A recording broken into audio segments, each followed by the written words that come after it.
empeñar a mí. Developers, developers, developers, developers. Developers, developers, developers, developers. Developers, developers, developers, developers. I love this company. Yeah!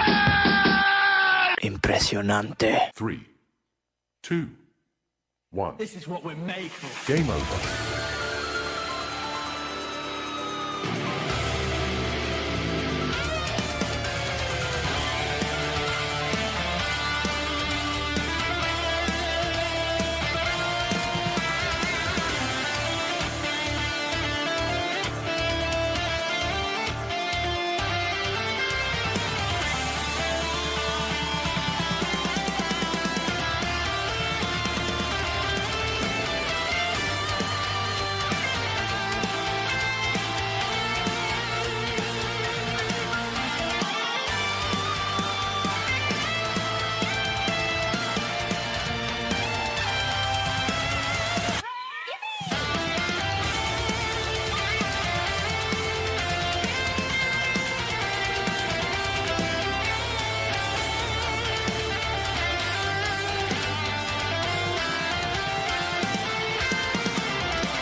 Y cuando son las 15 de este sábado 27 de mayo, los aquí presentes, Abraham Limpo, Mari Puello, Débora López e Isaac Viana, acompañados también de nuestra amiga Erin, os dan la bienvenida a todos, todas y todes al programa 777 de Game Over, el programa de los videojuegos de Radio Despí, en el que os comentamos las últimas noticias, revisitamos Rimworld y hablamos de sus últimos DLCs para PC, Linux, Mac OS, PlayStation 4 y Xbox One. En lo indie hablamos con el equipo Ground Game Atelier y de su interesante The Time I Have Left.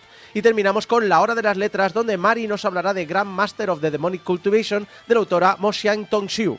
Pero antes, un pequeño dato curioso, un pequeño dato de estas cosas de, bueno, YouTube, los gente que se gana la vida jugando a videojuegos y tal.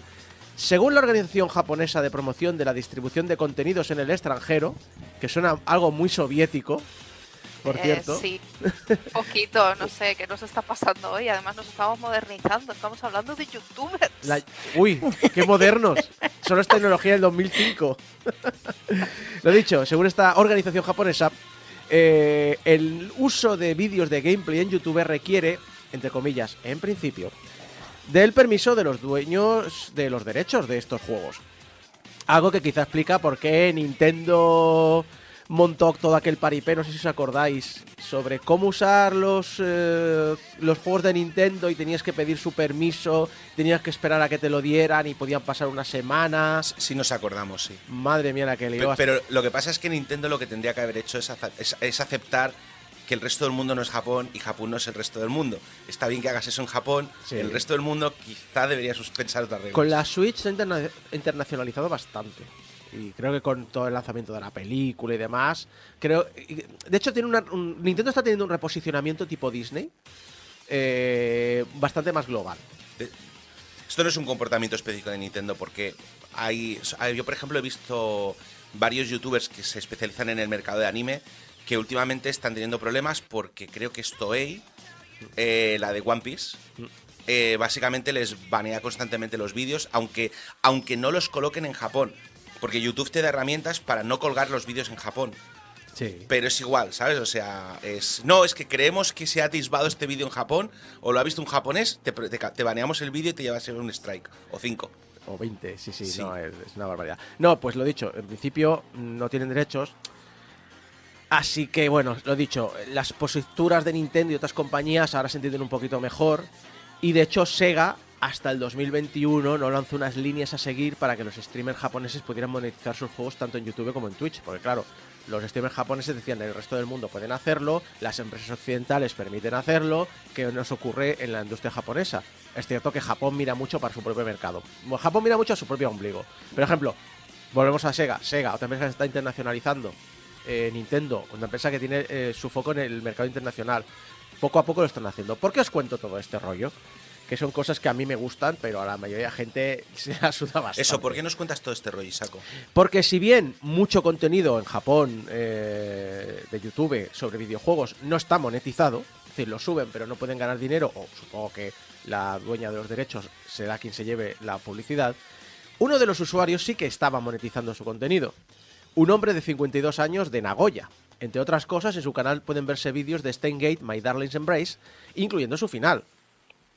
Pues esto no le ha gustado a la ley japonesa.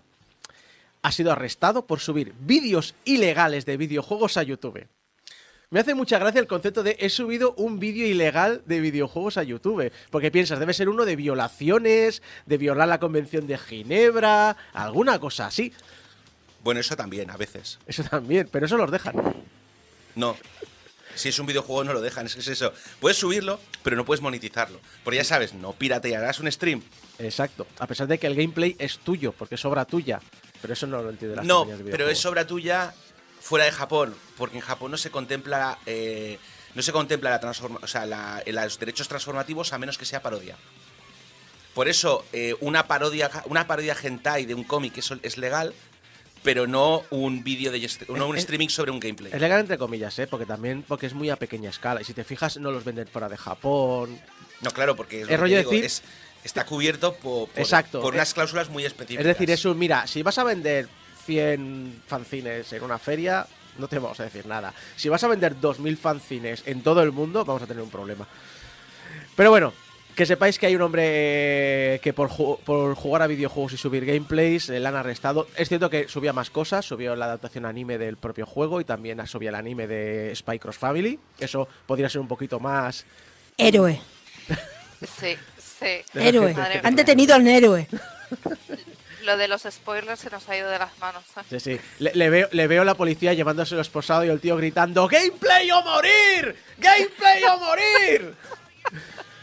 En fin, no, ahora vamos a la noticia de la semana, que eso sí que lo hemos comentado. Y también hay que decir que muy probablemente me he reunido, salvo Débora, que creo que tú le das un poquito más, pero yo creo que me he reunido hoy con el estudio menos Sonyer que podía encontrarme. Así que me gustaría que la gente en el chat fuera diciendo las cosas que han habido en la PlayStation Showcase que más le han interesado, porque ha sido esta semana y, ¿por qué no decirlo? Y creo que Débora, yo creo que coincidirás conmigo. Creo que es un show... A ver, ojo, yo no he visto directamente el show, me he ido a ver todos los lanzamientos. O sea, no voy a hablar del ritmo del show, que eso Sony suele fallar mucho. Pero sí que ha sido un show que me ha parecido que tiene un catálogo fuerte e interesante. Sí que es cierto que es... Abraham. ¡Maratón es una mierda! Yo no sé ni de qué habláis. Sí que es cierto que la mayoría es multiplataforma, pero lo mismo pasa en Xbox. Sí que es cierto que la mayoría son mediocridades del montón. Cállate. Putos shooters online que nadie quiere. Y además, lo dicho, que es por fin hay una oportunidad que los usuarios de PlayStation 5 aprovechen la potencia de su consola. Sí. Y que, no sé, Débora, si te Usándola pasa. para minar criptomonedas. Abraham, te voy a echar del estudio. ¡Fuera! Buenas. Débora, no sé si coincides conmigo que además, junto con uno que hubo, creo que, no sé si fue de Xbox, pero ahora esta sensación de que ya hemos por fin entrado en la generación actual. A ver, primero de todo, yo creo que llevamos unos cuantos años en que el medio, da igual directo que veas, son tiros y juegos en primera persona. Además, ahora hemos cambiado la paleta a marrones. Antes era como azulitos y esas cosas, ahora estamos en los marrones. Sobre el ritmo, Espera, ¿hemos vuelto a la 360? Sí, un poco sí. Sobre el ritmo del directo, la verdad es que fue un directo normal y corriente, no fue un directo tampoco muy pesado como a veces ha pasado con Sony, creo que está Eso- empezando a eso es un aprender logro. de todo esto. Y sobre el tema del contenido, creo que ahora estamos empezando a ver la estrategia que va a seguir Sony. Sony ahora mismo va a intentar tener a pesos pesados como Spider-Man, pero también a IPs nuevas o a recuperar IPs que estaban fuera del mercado desde hacía muchísimos años. Entonces estamos viendo la estrategia. ¿Que esto va a hacer que se vendan PlayStation 5? A la larga podría ser, pero yo creo que sobre todo por por los tochos como Spider-Man, porque por otros juegos va a ser un poquito más complicado. No sé si vender, pero como mínimo que el que tenga una Play 5 diga, por fin tengo un juego que no parece de Play 4. Claro, lo que pasa es que yo creo que aquí también han hecho la estrategia esa de decir, mira, te presentamos todos los juegos estos en PlayStation 5. De hecho, prácticamente todos los juegos que se anunciaron ya van a salir directamente para Play 5. Ya no vamos a tener un expediente God of War, Horizon Forbidden West. Ya va para Play 5 directamente. Entonces, por un lado, sí, o sea, Sony ya está diciendo, aquí se ha acabado la transición y ahora vamos a empezar a hablar. ¿Que esto les funcione a largo plazo? Bueno, como mínimo estamos viendo que está avanzando más allá de tener siempre los exclusivos, que ya no son exclusivos, porque recordemos que la mayoría han salido en PC. Sí. Con lo cual, pues veremos si a la larga esto funciona. He de reconocer que yo, queriendo muchísimo Xbox, que ya tengo mi Xbox en casa, hace unos días compré una PlayStation 5 de segunda mano porque me surgió la oportunidad. Así que en esta casa ya vamos a dar el salto, pero sobre todo de cara a Spider-Man y títulos así. Has podido aprovechar que alguien decía, es que no sale nada más Play 5, lo ha vendido y de repente le sale el showcase. ¡De mierda! Sí, de hecho nos lo comentaban en la tienda de, bueno, es que la gente está vendiendo las Play 5 como método para poder llegar a final de mes, porque se la compran, se pasan a algún juego y lo vuelven la venden porque no les queda otra, porque realmente ahora mismo no hay un catálogo que te diga voy a lanzarme a comprar una Play 5. Y no sé, yo estuve en el directo de una amiga mirando lo de Sony y lo comentaba, incluso lo preguntaba pero esto realmente nos hace a quienes no tenemos una Play 5 querer una Play 5, y la respuesta era no, obviamente, No. porque por ejemplo Final Fantasy XVI acabará saliendo en PC y la gente está esperando PC porque es que no tienes no tienes ningún enganche para cogerte una Play 5. En todo caso, yo cuando recomiendo que si quieres comprarte una consola, que te compres una Xbox, que te compres una Switch. Una Play 5 ahora mismo yo no te la recomiendo. Mi recomendación siempre ha sido la que tengan tus amigos, También. que suele ser más práctico. Ha presentado cositas, empezamos con el hardware, ha presentado unos cascos inalámbricos para Play 5 y PC que tú piensas, unos auriculares de estos, son unos earplugs de estos, como los... Sí. Como los iPod Pro estos que tiene Apple, que en plan decir, ¿por qué Play 5 y PC? ¿Por qué no puedo usarlos en el móvil? Es una buena pregunta. Además, son unos auriculares fancy y poco más. Yo para esto me voy a AliExpress y me compro unos cascos inalámbricos. O te compras unos cascos Sony de verdad, con cancelación de ruido, que cuestan exactamente lo mismo, pero son 10 veces mejores. Probablemente. Bueno, hay otras marcas, hay otras marcas que prefiero, pero sí, por supuesto. Yo no entendí muy bien este anuncio, es vender otra vez complementos y bueno, ya lo otro que anunció ya lo dejamos para otro momento, porque madre mía, bueno, aquello ya fue el Project Q El Project Q. que tiene Remote Play, HD, 60 FPS, pero no te dejan... Te dicen, podrás jugar juegos en streaming. La gente dice que todo pinta que streaming en la Wi-Fi local, pero sinceramente este aparato, si quieren un poquito de decir, ostras, la Switch y la Steam Deck están funcionando, vamos a atacar ese mercado, tendrían que ser el juego en nube de PlayStation y poder jugar desde cualquier sitio, en mi opinión. Es decir, aunque cojas la tarifa de datos de tu móvil, pero aunque sea un poco transicional, porque se nota aquí que a Sony la pilla a traspiés esa moda, pero decir, quiero coger ese mercado, pues dame un cacharro que me vaya de vacaciones con el móvil, solo con ese cacharro, y juega la Play 5 en nube. La verdad es que para mí Sony ha vuelto a hacer le ha pasado lo que le pasa siempre, que llega tarde y mal a las cosas. Porque no tiene la tecnología como para hacer un xCloud, como en el caso de Microsoft, pero es que tampoco ha sacado un dispositivo que sea como una Switch o una Wii U. Sí, porque además sale este año y no dice ni precio, ni características, ni nada. A ver, en realidad el servicio de streaming de Sony, por lo visto, funciona bastante bien. Tiene muchos años, de hecho. Lo que pasa es que, como es muy limitado, sí. No es el que tiene más bombo. Creo recordar que es el de Gaikai, que compró a Gaikai y tiene tiene muchos más años que xCloud, es decir. Sí, lo que pasa es que no se le da tanto bombo, con lo cual no nos pero sí. A mí lo que me ha sorprendido más de esto es que no sé, encuentro que le falta alguna cosa, ¿sabes? O sea, me gustaría, por ejemplo, que no he visto mucho del proyecto, pero no hay muchas opciones de, por ejemplo, te lo venden como una plataforma exclusivamente de streaming, ¿no? Sí, puramente para jugar por ahí. No sé, pues una de las cosas que me gusta del Steam Deck es que sí, puedes hacer streaming desde tu ordenador, pero también puedes instalarte juegos localmente, aunque sean más simples. Y da igual lo simple que sea, o sea, da igual que dentro no tengas una tecnología muy puntera. Yo que sé, juegos casual o cosas de estas seguramente correrá un Android de fondo o alguna cosa de este estilo, que puedas instalar alguna cosa simple. No han dado datos. No, de hecho, lo único que han dicho es que lo que vas a poder hacer con ese aparatito es jugar a lo que tengas en la Play 5. Es decir, necesitas la Play 5 para poder jugar. Es que yo, de hecho, pensaba que era... ¿Sabéis los mandos estos que se acoplan a los teléfonos móviles? Es que es lo que pensé. Digo, ¿para qué se Yo cae pensé eso? lo mismo, digo, no entiendo. Y cuando dijeron, no, que con el aparatito tú puedes jugar a través de la conexión Wi-Fi en tu Play 5. Y fue como, pero es que esto me lo dejas a medias, esto no me sirve ni para Claro. una cosa ni para la otra. Y depende del precio, que Sony normalmente es cara con los Sí. complementos, pues es que no me llama para nada la atención. Por tanto, es que yo creo que está llegando otra vez tarde y mal. Por eso creo que no han dicho ningún dato más, porque están tanteando el mercado. Porque es que ya Ya. digo, yo creo que porque creo que tiene, no sé si puedes jugar remotamente con un móvil, pero al menos en la Play 3 podía jugar, tenía el Remote Play con la PSP o la PS Vita, una de estas.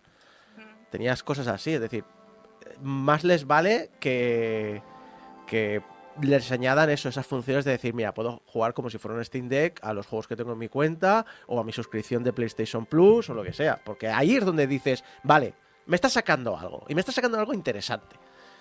Y podemos dar la sorpresa como, ¿os acordáis cuando se anunció PSVR 2 y dije, con ese precio lo veo mal y ya se han vendido 600.000 unidades? Pues algo así podría funcionar, pero tienes que darme las posibilidades. Sony tiene que demostrar que su suscripción es algo imprescindible. Nintendo lo está haciendo poco a poco, pero lo está haciendo. Microsoft es clave, tener casi una suscripción de Game Pass. Sí. Y Sony tiene que decir, Sony tiene el catálogo para venderte un PlayStation Plus que lo renovó hace poco, pero no le está dando el push, en mi opinión. Al menos no la publicidad que se merece. No, y además es que da servicios en otros países que aquí no los da. No a todo el mundo le acaba de funcionar, porque sí, tienes un... Es que claro, tienes un catálogo, pero es que el catálogo que te están ofreciendo muchas veces son juegos que ya has jugado, que te has comprado.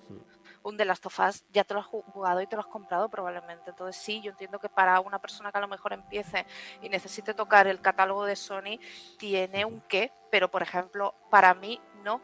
En cambio, Xbox lo que me ofrece son juegos que ya tienen unos años o no, juegos de salida y juegos muy variados, porque tienes desde indies a AAA. Y Nintendo está yendo por la vía de lo retro. Nintendo está cogiendo y está diciendo, venga, vamos a poner todos estos juegos que ya no podéis acceder, os los vamos a poner en este servicio. Entonces, todas tienen un servicio así, pero despuntan por algo. Y en cambio, Sony yo veo que es que no está encontrando la clave. De hecho, Wolf dice en el chat que espera que metan al menos juegos con funcionalidades para la máquina, porque si no, va a acabar en la caja del Move. O del PlayStation Eye. Oh, sí. Bueno, el Move, claro, necesitabas el PlayStation Eye para jugar al Move. Ah, Porque necesitabas la cámara para que viera los mandos. no lo sabía. Yo Sí. pensaba que eran dos cosas aparte. Sí, tenías es un poco como el mando de la Wii, que necesitabas la barrita sensora Sí. y al mismo tiempo tenías los sensores. Entonces, las bolas de colores eran los que determinaban la posición en el espacio. Sí que han sacado juegos, hablando de exclusividades. Spider-Man 2, que Bombazo. se ve espectacular, pero claro, si entras en ese tipo de sandbox, que es muy ya retro casi, es decir, es muy como que la fórmula ya está fundada desde, ¿qué? ¿Desde Far Cry 3? Desde... A ver, es un vende consolas, ya te lo Sí. digo, ¿eh? La gente está esperando el Spider-Man 2 y de hecho va a haber muchísima gente que se compre la Play 5 por el Spider-Man 2. También Ya te, te lo digo. sí, también te digo, Isaco, que el que sea una fórmula conocida no quiere decir que sea necesariamente malo. No lo critico, no lo critico para nada. Simplemente es eso de que decir, es un bombazo que va a vender consolas, pero es como hablar de un Call of Duty, es decir, ya conozco la experiencia. O un Zelda. No. Lo del Zelda, lo que han hecho con el Zelda nuevo es otra cosa, es una auténtica barbaridad. Otro exclusivo, pero tú ya has especificado que exclusivo entre comillitas, que es Final Fantasy XVI. Es Final Fantasy XVI, creo recordar que es un exclusivo temporal. Tarde o temprano saldrá también en PC. Y esa es la coña, porque muchos de los juegos que han presentado son nuevas IPs de empresas compradas por Sony, es decir, Sony está teniendo un interés en crear un catálogo, un poco como lo que hablamos de Microsoft, ¿no? De tiene que crear un catálogo propio con IPs propias que se resulten interesantes, y Sony lo tiene y lo está haciendo. pero son juegos todos para Play 5 y PC. Entiendo que no quiere despegarse del mercado PC, le ha funcionado muy bien y es un mercado muy importante, pero al mismo tiempo me quitas un poco el interés de tener la Play 5 realmente, porque si tengo un PC que pueda correrlo. Claro, y además recordemos que los ports a PC no le están saliendo demasiado bien. Recordemos. Mira, por ahí Forbidden West. me pueden convencer de que me pille la Play 5, ¿eh? A lo mejor Claro. es la técnica que está haciendo Sony. Bueno, si Podría hicieran lo mismo, perdón, si hicieran lo mismo que los de Microsoft, que te puedes comprar el juego en PC y luego lo puedes jugar en la Xbox, pero si me compro el juego en PC y luego me tengo que volver a comprar el juego en la PS5, no voy a jugar al juego. Ya veremos si además Sony no tiene esta postura de que si pagas la suscripción te venga el juego de salida. En algún momento puede que cambie la cosa y entonces ahí sí que podría ser que ocurra un poco lo del Game Pass. Pero por ejemplo, me resulta interesante y no al mismo tiempo. Fair Games, un juego de Haven Studios, que es el estudio de Jay Raymond, que es un juego competitivo de atracos. La empresa ha dicho: queremos ofrecer una nueva experiencia multijugador que recompense la creatividad y ofrezca historias sorprendentes cada vez que juegues. El planteamiento es bueno. El problema es que volvemos a tener la sensación de juego como servicio. Sí, lo que sí que también estoy viendo que de los multijugadores que se han anunciado, por lo menos en el último año, es el mejor o de los mejores. De hecho, compara con el resto de multijugadores que se anunciaron en el evento y verás que ya sea por ese puntito de creatividad o cómo se mueve la fluidez de la jugabilidad y demás, yo creo que va a despuntar. Yo creo que va a ser de esos multijugadores que incluso a mí, que no soy de multijugador, me han llamado la atención como para poder probarlos. Sí, a pesar de que yo no soy muy fan de estos juegos, tengo que reconocer que de todos los que presentaron, Fair Games y Helldivers 2 eran los que tenían mejor pinta. Pero claro, el problema es que es poner un listón un poco bajo, también te digo. Sí. Pero va de atracos, va de vender consolas. Sí. Sí. De hecho, el concepto te gustará. El mundo está lleno de gente con mucho dinero y dinero implica poder. Vamos a equilibrar la balanza y vamos a robar a los más ricos. O sea, son atracadores anarquistas. Sí. Vale, Sí. entonces vale. Habrá que ver cómo sale. Yo tengo mucho interés en que por fin demos...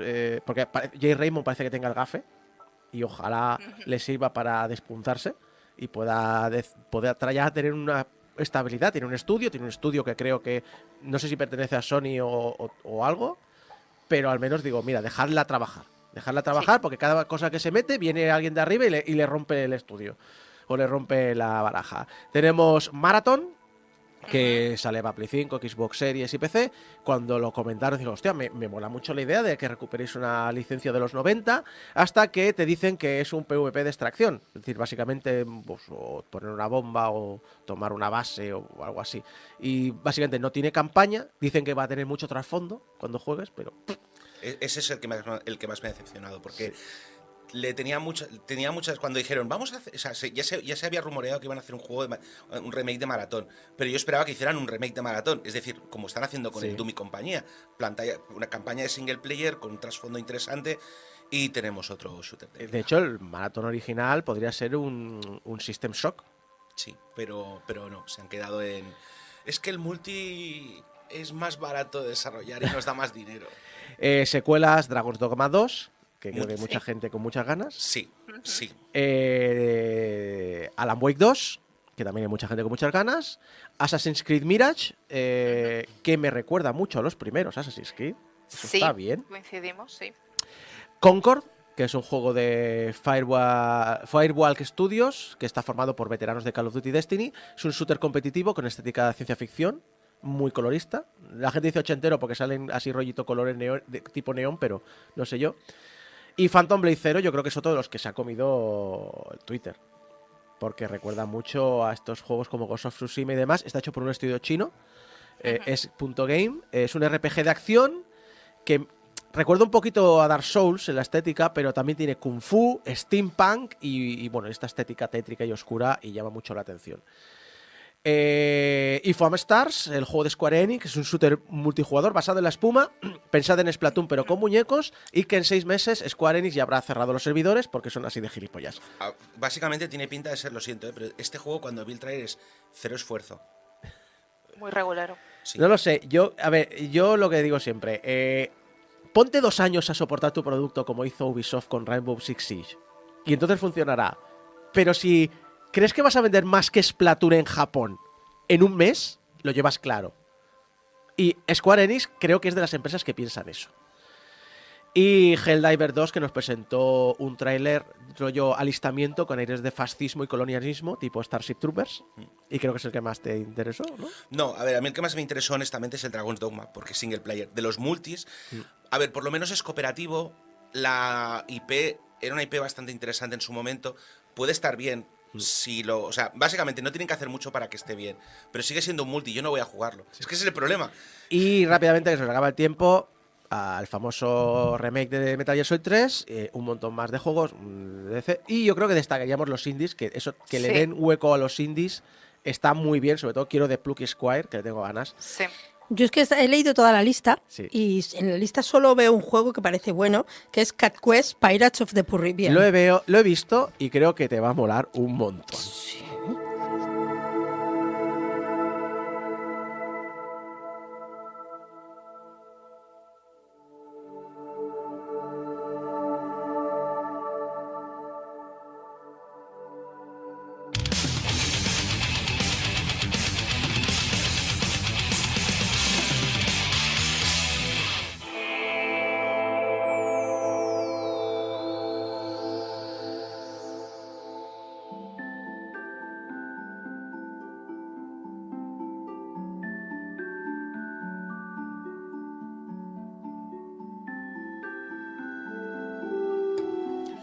En enero del 2020 analicé Rimworld en este programa.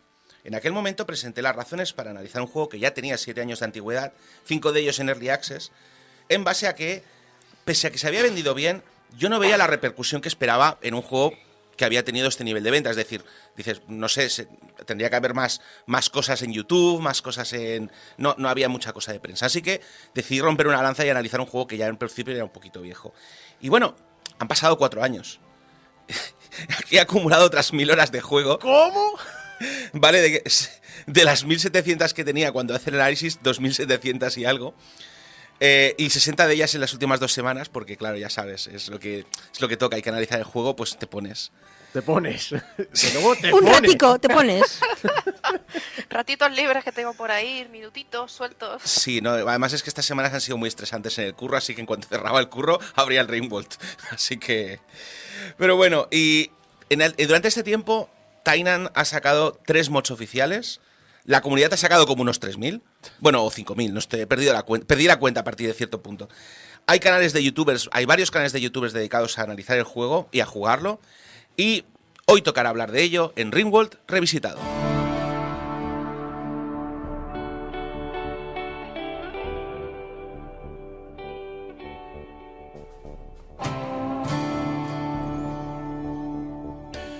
Para los que no os acordéis, Rimworld es un simulador de colonia espacial en el que llevamos a un puñado de colonos que se han estrellado en el planeta y deben escapar de él. Inspirado originalmente por Dwarf Fortress, consigue capturar la idea del generador de historia, pero simplificando las mecánicas para hacerlo más accesible. Los gráficos, que claramente estaban inspirados en Prison Architect, son simples pero efectivos, y en general es un juego entretenido, accesible y un chupador de tiempo libre, al menos para gente como yo. Madre mía, madre mía. ¿Has dormido? No, Vale. pero no tiene que ver con el juego. Creo. Puede. Puede. Poquito. Un poquito. Nada más.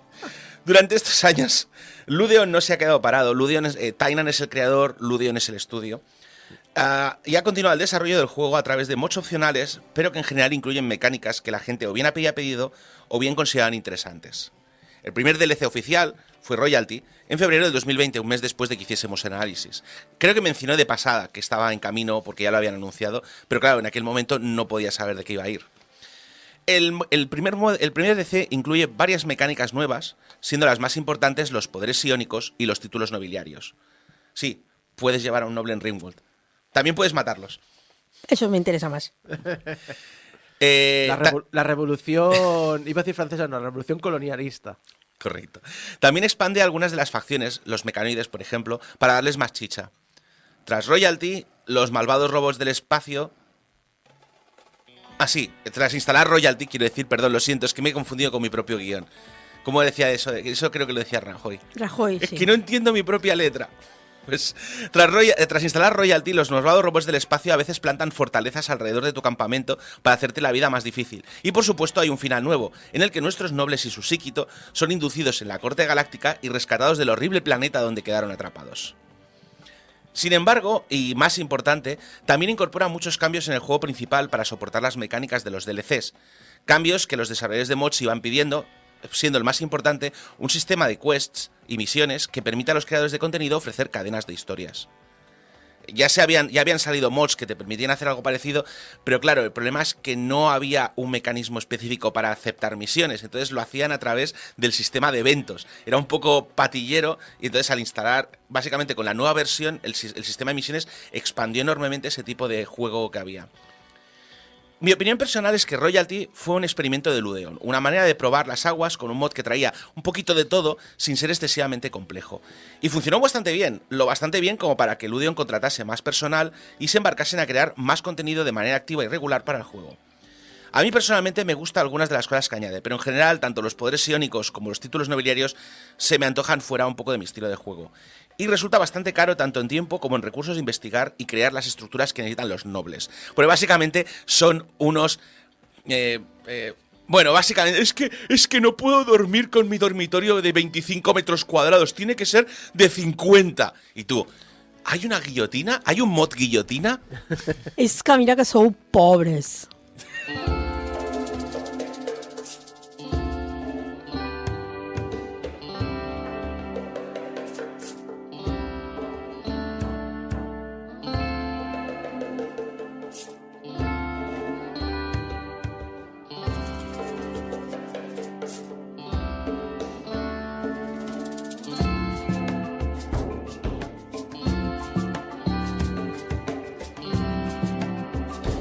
El segundo DLC, Ideology, llegaría un año más tarde, en julio del 2021, y este sí que fue un bombazo, al menos para mí. Ideology trae la religión a Rimworld. Y no solo eso, también nos permite cambiar las reglas que gobiernan a nuestros personajes. Lo que es aceptable para la sociedad que hemos fundado y lo que no. ¿Quieres tener un culto de esclavistas caníbalas? ¿Hippies abraza árboles? ¿Comunistas? Hombre, me interesa más la parte de valores que la de religión, porque la religión es una cosa que a mí no me interesa, pero el hecho de que digas, estos son los valores de esta sociedad, parece mucho más interesante porque crea como tendencias. Sí, es que si te fijas, en realidad, Rimworld no lo llama religión, o sea, el mod se llama ideología. Y lo que tú en realidad estás haciendo es definir la ideología de tu sociedad. Lo que pasa es que, claro, de las 7 opciones que te da de religiones, una es una religión puramente ideológica. Es decir, solo hay una que es, no tenemos religión, lo que tenemos son una serie de valores morales, ¿vale? Todas las otras son o cultos, o sea, creo recordar que había cultos deídicos, cultos multideídicos. O sea, básicamente hay un solo dios y entonces tenías como, puede estar inspirado en el comunismo, en el budismo, en no sé qué, luego tenías politeístas, tenías mecanoides, es decir, creemos en el dios máquina. Por Dios. Vale. Deus Ex Machina. Esto se está acercando al Mass Effect ya, ¿eh? Y cosas, y claro, de hecho, por ejemplo, vosotros no lo habéis podido ver, oyentes, pero a esta gente les he estado taladrando las últimas 3 semanas porque decidí crear una fortaleza cuya ideología era el socialismo. Y tenía... porque claro, la cosa es que te puedes hacer tus propias ideologías a medida. Entonces, básicamente, me hizo una ideología que era... todo por la comunidad, las ejecuciones son aceptables, el esclavismo no lo es, y las reliquias estándar son la calavera de Lenin y el Das Kapital. Joder. Vale, y entonces y básicamente en el canal esta gente les está dando la turra como con no sé quién ha convertido al socialismo y cosas del estilo. En fin, sí, aparte, lo bueno es que muchas de las cosas que incorpora Ideology son cosas que ya hacíamos en el juego sin Ideology, pero claro, las teníamos que hacer voluntariamente. Por ejemplo, un desafío muy común es el desafío polar, ¿vale? Un desafío en el que básicamente tienes un solo colono en el polo, que no puedes cultivar nada, que no puedes, que apenas hay animales. Entonces, ¿de qué se alimenta el personaje? Pues habitualmente tu personaje te lo haces caníbal. Pero claro, digamos que quieres reclutar a alguien para la colonia. Canibalismo es un trait que me parece que aparecía en uno de 300 colonos. Entonces, claro, Sí, claro, tú no tienes ningún problema en comer carne humana, pero tus compañeros a lo mejor sí. La solución, haces una ideología en la que comer carne humana sea aceptable. Y ya está solucionado. Maravilloso, ¿verdad? Fantástico. De hecho, en el chat han comentado, Junior, decía, nunca he entrado en Rimworld por si después no lo podía dejar. Y viendo a Abraham, hice bien. Correcto. De hecho, a mí personalmente yo creo que de los DLCs que ha sacado oficiales es uno de los que más me ha gustado porque revitalizaron muchísimo mi interés por el juego por la posibilidad de crear sociedades con reglas específicas. Y además es un mod que, al contrario que todos los demás que están muy centrados en el endgame, te permite llevar todo el contenido desde el principio hasta el final. Así que sí, yo creo que gran parte de las 1000 horas que le eché en estos últimos 4 años se deben al Ideology.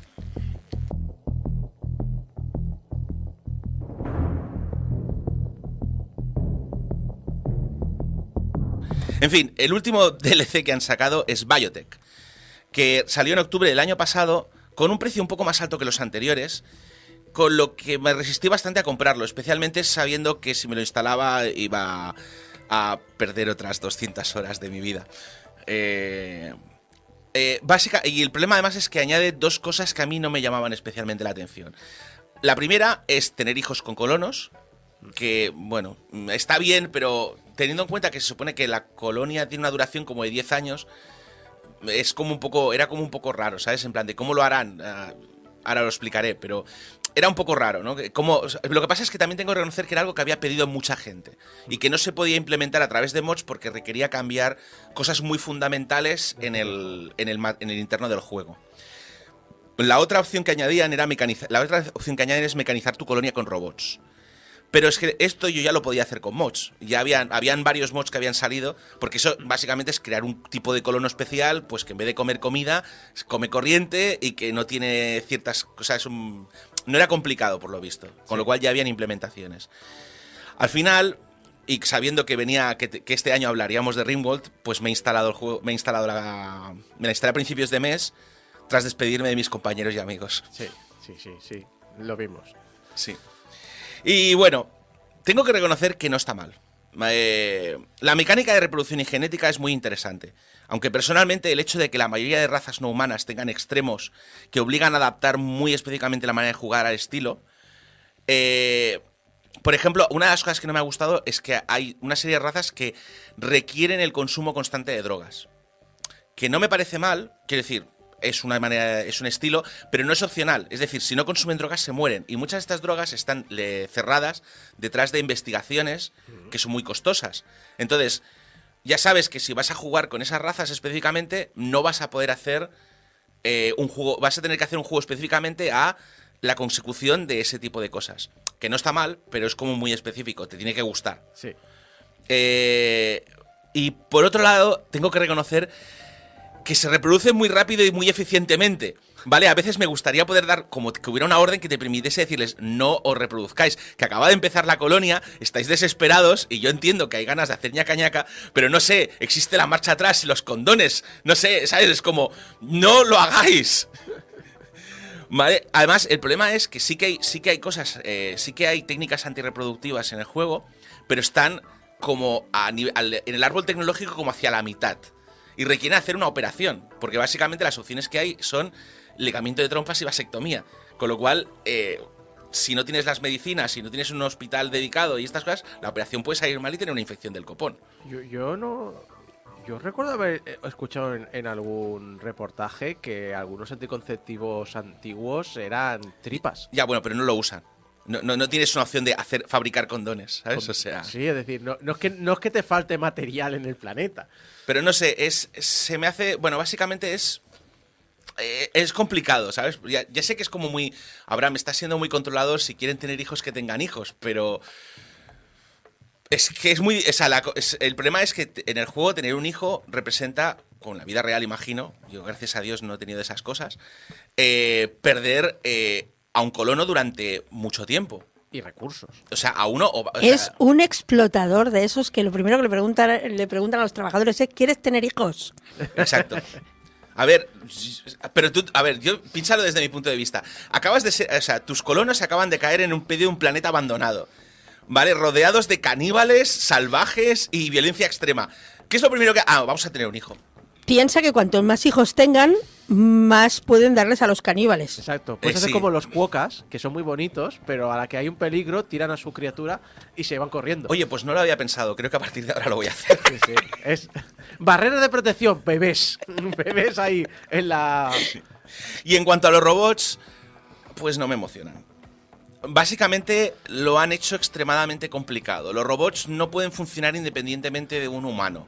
Ese humano tiene que tener un implante. Ese implante solo se puede conseguir tras una cadena de quest. Esa cadena de quest implica pegarse de hostias con mecanoides, que son bichos bastante chungos, con lo cual tienes que tener por lo menos desarrolladas armaduras. Para cuando ya puedes desarrollar robots, no te hacen puta falta. Y además son bastante inútiles. O sea, básicamente o sea, el robot está para defenderte y ya llegas a un nivel que te defiendes tú solo para crear el robot. O por ejemplo, a mí una de las cosas que me gustaba del ritmo del mod que yo usaba, el Mecanoides Avanzados creo que se llamaba, es que tú podías comprar, básicamente te vendían rumbas y o sea, solo tenías dos tipos de robots por defecto, que era un robot que limpia y un robot que lleva cosas arriba y abajo. Y eran caros, pero los podías comprar en cualquier momento si te pasaba el vendedor adecuado. Valían como 3.000 monedas de plata, que es mucho dinero, pero es una inversión, ¿sabes? Y como justamente pierdes mucho tiempo moviendo cosas arriba y abajo y limpiando, tener esos dos robots te ahorraba mucho tiempo. El problema es que mi colonia... O sea, si tú no tienes, a menos que tengas muchos colonos o muchos robots, tu colonia se desarrolla muy lentamente. Y claro, esto ralentizaba mucho. Básicamente el problema es que no disponer de esos robots hasta mediado del juego te ralentiza mucho el inicio de la colonia. Y teniendo en cuenta que cada uno de estos mods añade nuevos enemigos con nuevas estrategias y más difíciles, porque por lo visto la gente dice, no, es que el combate en Ringworld es fácil. Y yo, será fácil para ti, joder. ¿Sabes? O sea... Porque vamos, ¿sabes? Mis personajes tienden a morir muy rápido. Entonces, claro... Yo lo que me doy cuenta es que cuantos más mods de oficiales instalo, más difícil se me hace arrancar la colonia. Entonces, no es lo que necesito, porque además esto ya lo hacen los mods y lo hace mejor.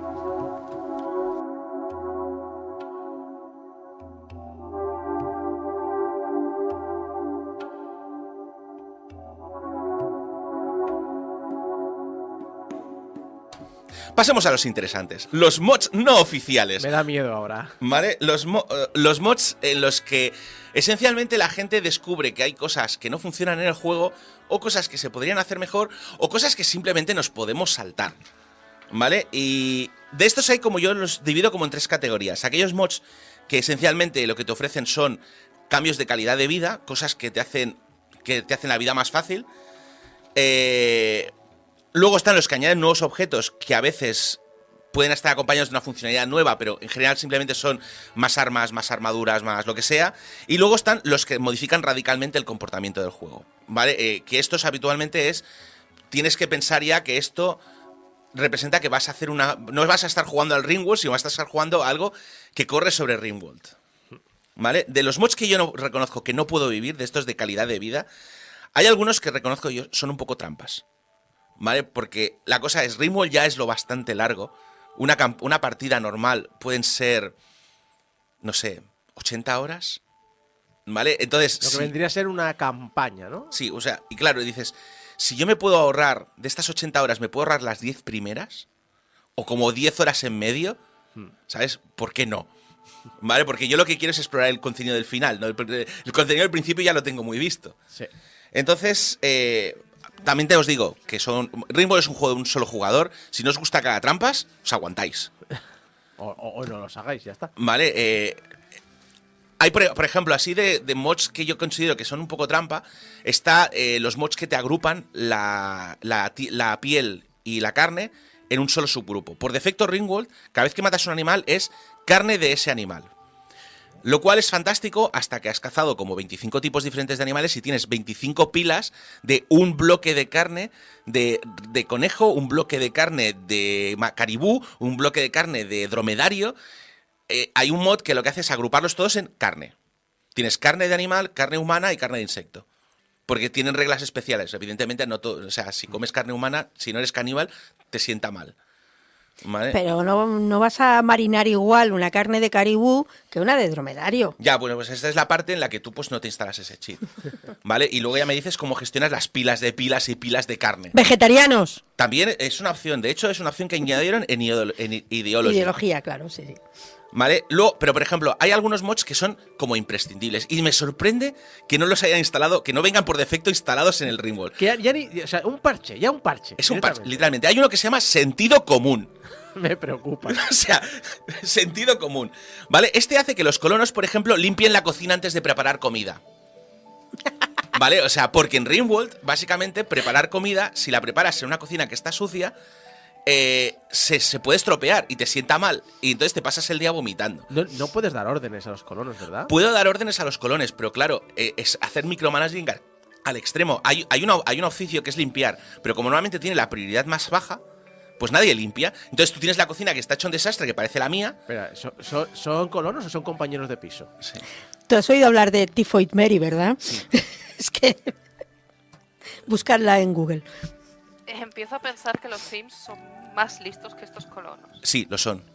Mucho. Pero por mucho, ¿eh? Entre otras cosas también porque puedes hacer cola de acciones. El problema en Rimworld es que si yo doy una orden a un colono para que limpie, intentará limpiar toda la base. No puedo decirle limpia esta habitación y cocina. Por eso este mod es tan importante, porque es el colono intenta limpiar alrededor de la estación para que esté más presentable antes de cocinar. Es como, por Dios, sí. Luego, yo qué sé, por ejemplo, los colonos, si tú tienes una base que es una cueva, los colonos se estresan porque están en una cueva. ¿Vale? Pues el problema es que si tienen opciones de entretenimiento dentro de la cueva, no buscan opciones de entretenimiento fuera, aunque estén estresados porque están dentro. El mod de sentido común añade una opción de que si el colono está estresado porque no ha salido al exterior, salga fuera a tocar hierba. ¿Sabes? O sea, es como, es que tíos, por favor, es que es de sentido común. ¿Vale? O que, por ejemplo, que los colonos no paleen nieve si está nevando. Nunca pensé que llegaría a decir esto, pero ¿los Sims son más inteligentes? Sí, mucho más. ¿Vale? No sé, hay otros mods así de este estilo. Está Replace Stuff, que te permite marcar un plano de construcción encima de otro, que esencialmente es... Normalmente tendrías que deconstruir un objeto, volverlo a construir. Pero claro, imagínate que estás reemplazando la puerta de tu nevera. Claro, pues básicamente si quitas la puerta de la nevera, de repente la nevera deja de funcionar si te pudre la comida. ¿Vale? Con Replace Stuff, como en el momento... O sea, tú lo construyes encima y se quita automáticamente en el momento que pones el nuevo, pues es más rápido.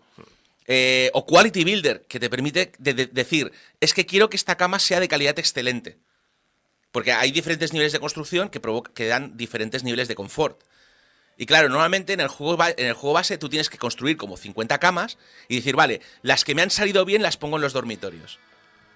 Bueno, es lo que ha hecho Intel toda su vida para venderte sus procesadores. Sí, claro, pero no estaría mejor poder decirle, no, es que si no es excelente, deconstrúyela y construirla automáticamente.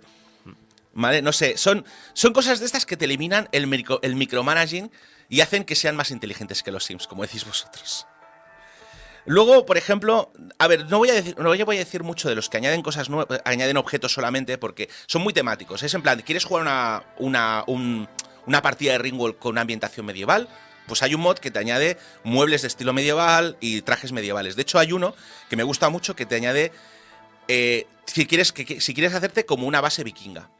Entonces tienes objetos para hacerte una longhouse, una casa común estilo vikingo, tienes cascos de estilo vikingo, tienes armaduras. Tienes six-pack con taparrabos. Sí, pero esencialmente si no vais a jugar una partida como muy temática, pues no añaden gran cosa.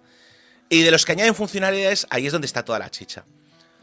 Por ejemplo, tenemos cosas cosas relativamente simples, por ejemplo, ahumar carne. En el juego no te permiten preservar la carne, entonces si no está congelada, se estropea. Al ahumar carne te permite preservar la carne. Ya sé que parece como muy tonto, pero, ¿sabes? Es una funcionalidad con la que ahora mismo yo ya no puedo vivir. ¿Sabes? Porque es como... Especialmente si juegas como con bases estilo muy primitivo, que no usas tecnología hasta mediado del juego, ahumar la carne te permite no tener neveras. ¿Sabes? O sea, que se dice pronto. Luego, yo qué sé, tienes opciones. Hay un mod que añade la posibilidad de pescar para no tener que ir a cazar animales. Bueno, pescar técnicamente es cazar animales, pero ya me entendéis. Si enseñas a un colono a pescar, Nunca más pasará hambre. Correcto. Y si le pegas fuego tampoco. Vale, ya he comentado el de los robots, que básicamente te vendía rumbas. Y luego están los mods como masivos. Vale, por ejemplo, aquí voy a romper, o sea, tengo que hablar específicamente de Oskar Potocki. Es un señor polaco que hacía juegos de mesa y que decidió meterse a hacer videojuegos. Y empezó haciendo mods. Ahora dentro de poco su equipo va a sacar un juego nuevo de un barco pirata. Pero básicamente de momento sigue haciendo mods porque, bueno, su Patreon tiene como 2.000 suscriptores. Y yo creo que la gran mayoría de la gente paga como $5. Así que tampoco le sale mal. Básicamente él saca todos los mods bajo el Vanilla no sé qué Expanded, donde el no sé qué es lo que ha cambiado. Y por ejemplo tiene el de los vikingos es Vanilla Viking Expanded, que te añade pues cosas vikingas. Tienes yo qué sé, tienes mods que mejoran la ideología, mods que te añaden plantas, mods que te añaden muebles, mods que te añaden calidad de vida, mods que te añaden nuevos contadores de historias. Hay uno, por ejemplo, que se llama Winston Wave, perdón, que es un mod por si quieres transformar tu juego en un juego de combate. Porque cada día te viene una oleada de enemigos y tú tienes el resto del día para construir tus fortificaciones y prepararte para la siguiente oleada. Y por cierto, estos antes de que saliera Biology, sacaron el Valyria Factions Expanded Ancients, que añadía mejoras genéticas antes del propio juego. Y luego, yo qué sé, tienes cosas como el Save for Ship, que yo recuerdo haber pasado fotos de las naves que yo montaba. Básicamente, en el juego, cuando teóricamente termina cuando montas tu nave y te vas al espacio. Con Save for Ship, tú te montas en la nave, te vas al espacio y continúa la partida durante otras 80 horas. Porque no eran suficientes las primeras 80. Exactamente, o sea, y recuerdo, además es una campaña masiva, que por este sí que yo pagaba 25 pavos.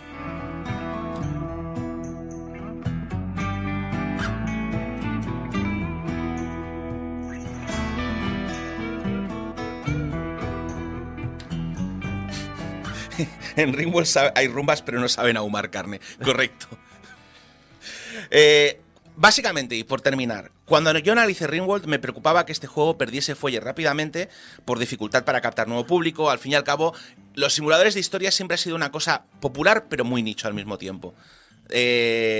También podía pasar que hubiese desinterés por parte de los creadores y no se continuase el juego, o simplemente pues que la comunidad se cansase de jugar y no hiciesen más mods. Me alegra decir que no es el caso, que al juego le quedan muchas horas. Yo todavía no he explorado los mods de Warhammer 40.000 Total Conversion, los mods que te permiten tener anime waifus. Perdona, yo creía que el Warhammer 40.000 Total Conversion es el adorar al dios máquina. También, hay un mod que te permite hacer un culto a la plaga, invocar dioses catuloideos. Básicamente, no es por falta de... O sea, cuando te aburres del juego vainilla, tienes un montón de opciones. Y el soporte que tiene para los mods parece importante y grande. Es un soporte muy completo que te permite tocar el juego a muy bajo nivel. Además es relativamente fácil de extender. Y lo único que le pasa es que lo que yo no tengo son 4.000 horas más.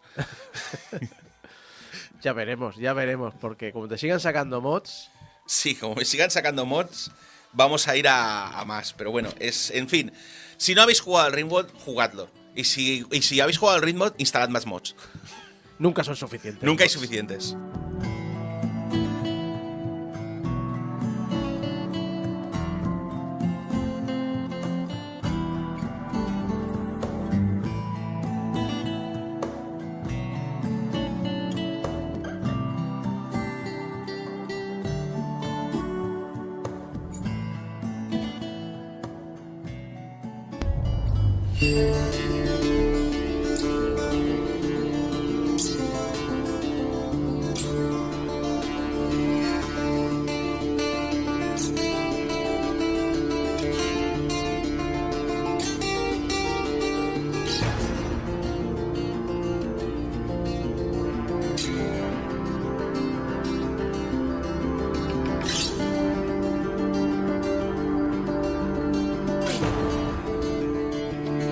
Como cada mes lo indie nos trae pues un desarrollo español que está en proceso, que es interesante y que merece mucho la pena conocer. Y este mes pues no podría ser menos. Y como siempre lo hace Débora López. ¿Qué tal, Débora?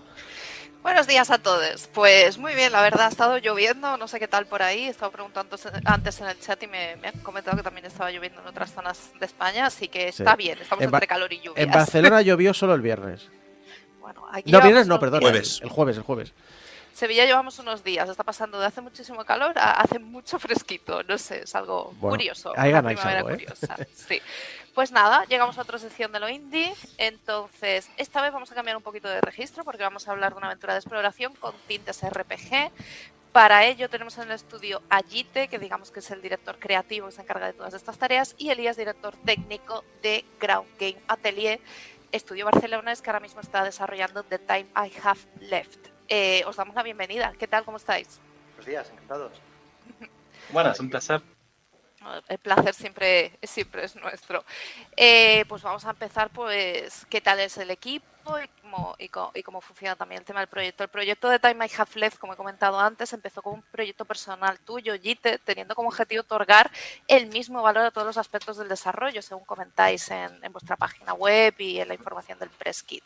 Entonces, ¿cómo se equilibran todos los apartados de un videojuego desde la etapa inicial, es decir, desde que es un concepto, para mantener esa intención? Porque es que a mí me parece increíble.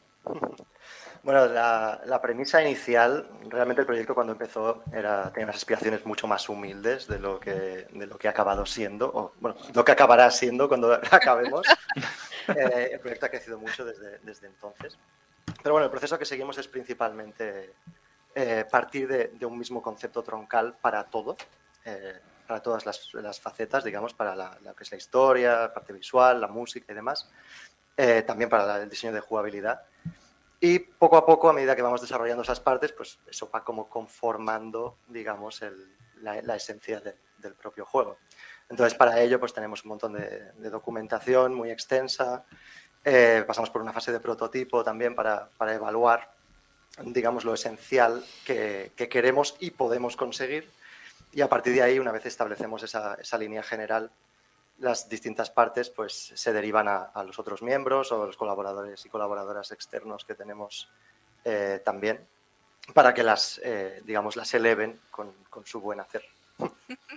Qué bonito eso, porque además es que el proyecto empezó con una persona, o sea, una persona que fue Yite que ideó todo esto, y después pues fuisteis dos profesionales en el equipo que os dividíais el trabajo creativo y técnico. A mí me parece una pasada esto, de forma que cada uno ejercía todas las labores de estos departamentos. Estamos hablando desde la música y el arte hasta el gameplay y el diseño. Es que me imagino que no debió ser precisamente fácil, ¿no?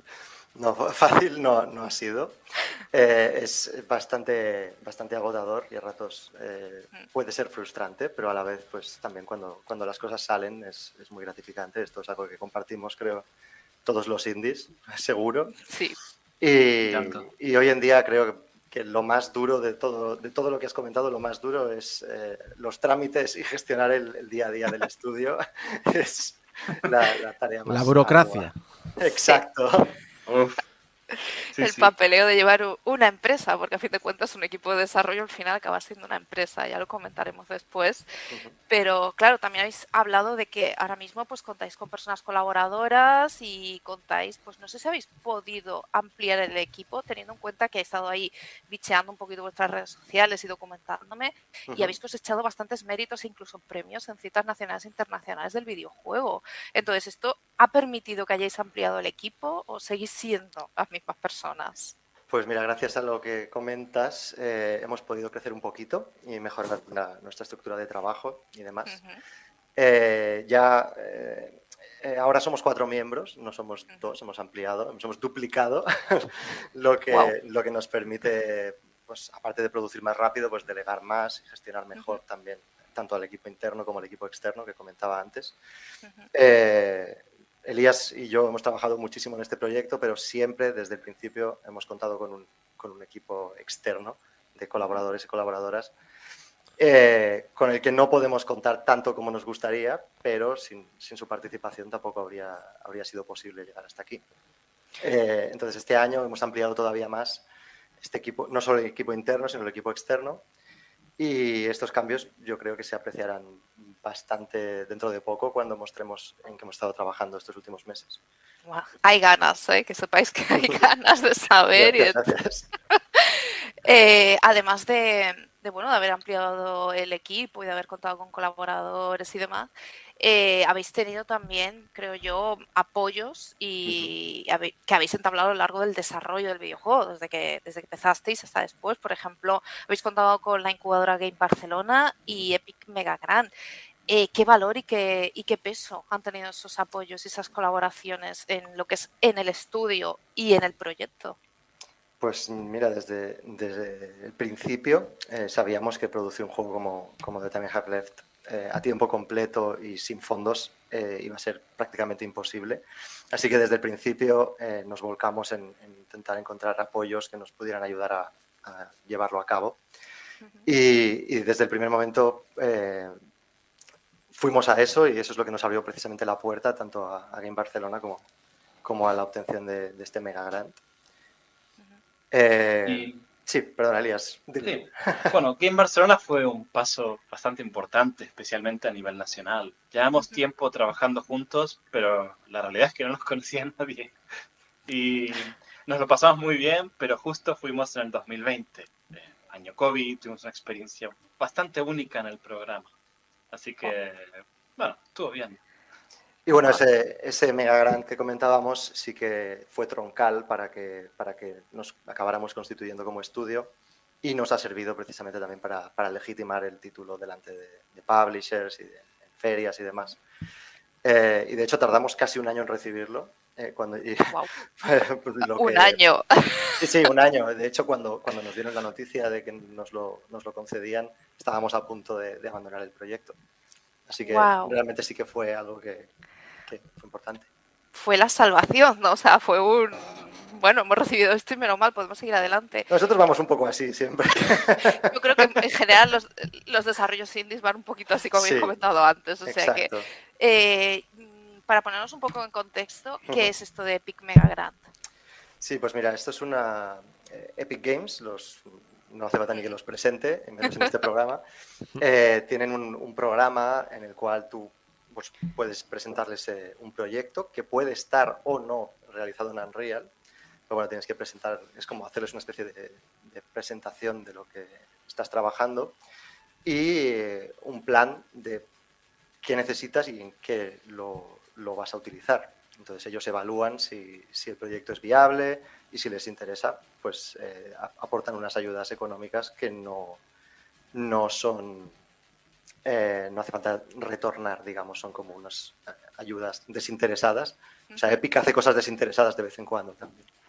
Una mega corporación haciendo cosas desinteresadas. Bueno, pero ¿exige algún tipo de contraprestación, rollo exclusividad o algo así? No, esto, o sea, ellos lo presentan como una ayuda para enriquecer, digamos, el ecosistema. Tendrá sus razones por su cuenta que nosotros desconocemos, pero en principio lo hacen. Obviamente no os vais a negar a sacarlo a la Epic Games Store. No, evidentemente no nos vamos a negar, pero no hay un vínculo estricto por el hecho de tener un Mega Grant que te obligue a publicar. Está muy bien. O a no publicar en otras plataformas. Es bueno conocer también este tipo de ayudas, de alguna manera, de apoyos que podemos tener si hay alguien que nos está escuchando y se está planteando el desarrollo, ¿no? Porque al final son cosas que no se tienen, están como un poco escondidas, tienes que buscar o te tienen que guiar a ellas. Y de hecho con esto de Epic Mega Grant pudisteis crear lo que es la empresa, una empresa formada y demás. ¿Cómo fue, por un lado, dejar vuestros trabajos para embarcaros a tiempo completo en el videojuego? Y por el otro lado, ¿qué pasos tuvisteis que dar? Porque como habéis comentado antes, yo creo que lo más complicado a día de hoy es la formación empresarial, que a fin de cuentas es una empresa de desarrollo, y también el tema burocrático, que yo creo que al final es que te vas metiendo ahí, hay muy poca información a veces y no todo el mundo la tiene ni sabe muy bien qué pasos se han de dar para constituir este tipo de empresa. Pues para empezar, no os mentiré, dejar nuestros trabajos y volcarnos a tiempo completo en este proyecto fue algo que nos puso bastante nerviosos, ¿no? Es difícil ver los ahorros de uno desaparecer poco a poco y no tener claro si hay o no luz al final del túnel, pero creíamos en el proyecto y seguimos creyendo, y de momento parece ser que nuestra fe no está mal puesta. Cuando estuvimos en Game Barcelona, por ejemplo, y gracias a ellos, pudimos asistir a la Gamescom digitalmente, porque justamente, como comentaba Elías, fue el año de COVID y ese año no se hizo presencial, lo cual, entre comillas, nos benefició porque estaba todo el mundo en la plataforma digital. Claro. y nos llevamos muy buenos comentarios de esa primera toma de contacto con publishers. Así que en cuanto Epic nos concedió el Mega Grant, sentimos que la decisión acertada era la decisión correcta, digamos, era apostar fuerte por el proyecto, y entonces fue cuando tomamos la decisión de montar el estudio. Y en cuanto a tema formación empresarial y demás, esto va saliendo. La necesidad es la que te empuja a ir adelante. Poco a poco vas cogiendo las riendas, vas entendiendo las cosas y las cosas van saliendo. Claro. Otro temita que he estado por ahí leyendo en el press kit, porque me encanta leer un poquito pues la filosofía del estudio, porque sois las personas que estáis desarrollándolo y me parece fascinante, es que tenéis una visión muy concreta sobre lo que es el videojuego, hablando en medio, no solo vuestro proyecto, sino yo os pregunto, según esa visión, ¿qué puede ser, decir y significar un videojuego para vosotros? Pues mira, gran parte de la culpa que estemos hoy metidos en este lío es la admiración que tanto Elías como yo tenemos por el medio, y sin ir más lejos, ni siquiera nos conoceríamos si no fuera por esta admiración común. En nuestro caso, nos encantan los juegos en los que se puede percibir el esfuerzo y la pasión de los equipos, da igual si son grandes o pequeños, y los juegos que tienen una identidad propia y que reflejan la ilusión de sus creadores, y eso es un poco a lo que aspiramos nosotros también.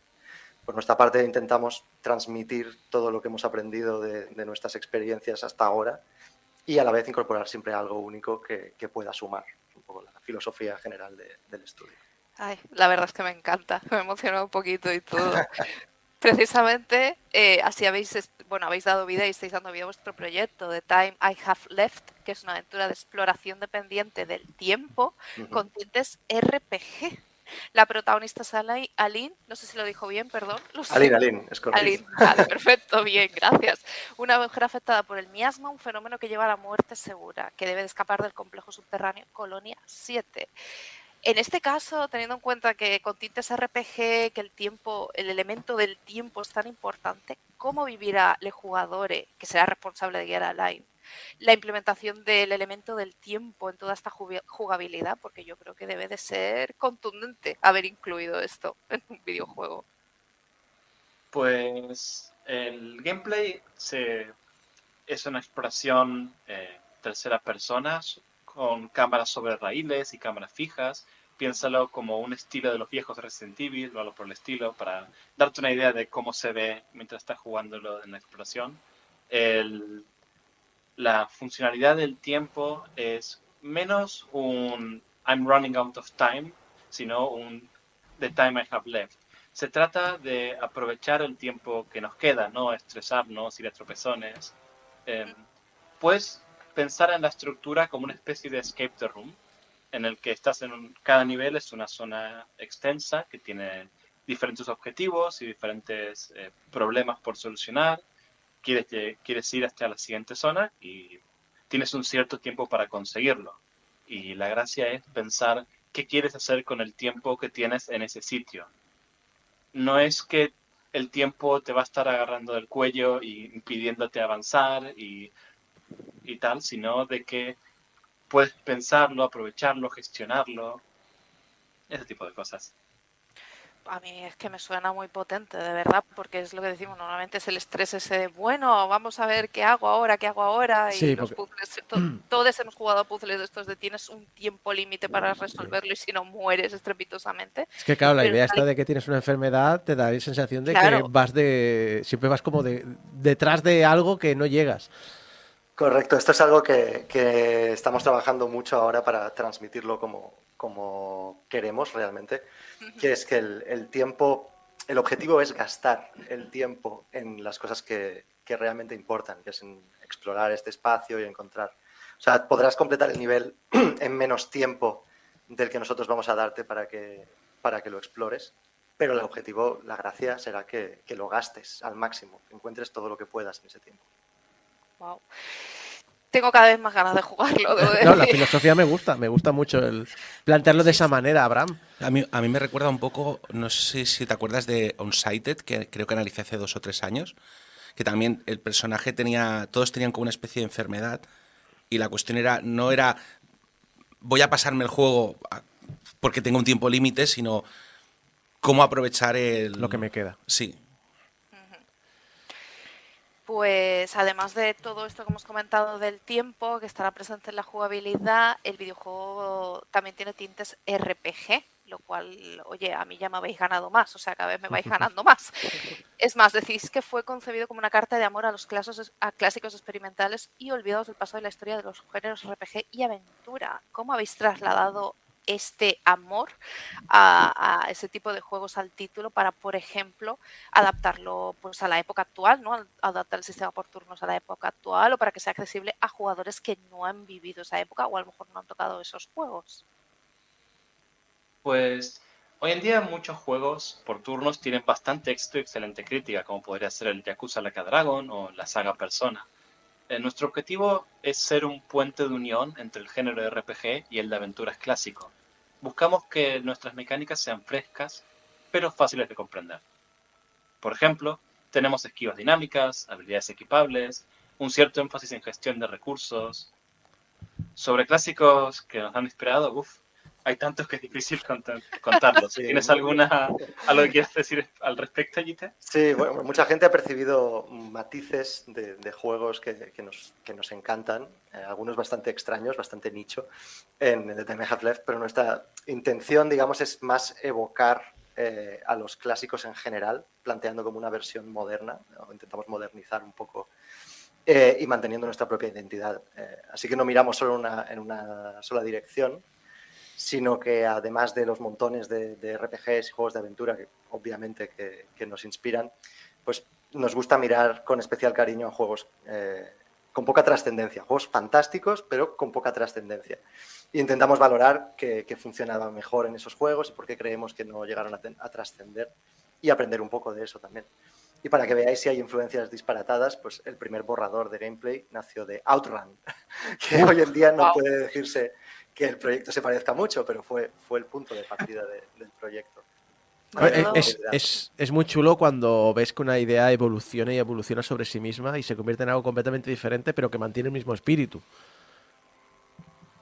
Sí, ¿no? Y además es que estamos hablando de que, no sé, a mí me parece fantástico porque es un proceso de documentación enorme, creo yo, porque es un proceso de documentación de yo he vivido esto, pero también vamos a buscar otras maneras de hacer, ¿no? Y una de las características que a mí me ha llamado también muchísimo de Time I Have Left es que habrá una base de datos que al completarse desbloqueará nuevas habilidades para la protagonista. ¿Cómo se consigue que esto sea atractivo para los jugadores?